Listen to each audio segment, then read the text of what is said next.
Hi everyone, my name is Kathy Rosales, and today I'm going to be talking about Bacillus anthracis. I chose this pathogen because of the effects that it had after 9/11.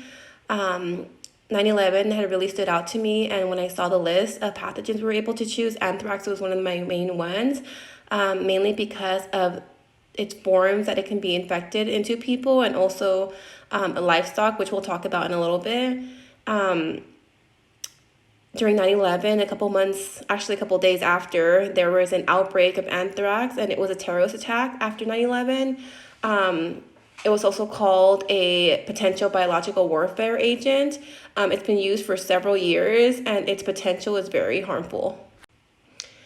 After 9/11, U.S. citizens were receiving letters in the mail with powder substance that consisted of anthrax in it that would blow into the air when the letter was opened and held through humans. And this happened to about 22 people, and 5 of them, unfortunately, ended up dead.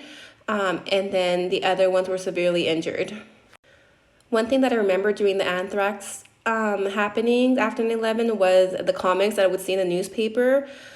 Here's one as an example, and if you see here, there's more anthrax letters, and you see the other person there saying, I'm going to go off and check the mail. These were just some little minor comics I would find during this time. I just found that interesting and wanted to post it for you guys.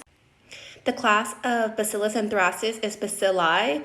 The Bacillus anthracis is also part of the B. cereus family. The bacteria produces dormant spores when they're not active that can live in the environment like soil for a long time, even decades, which is pretty scary.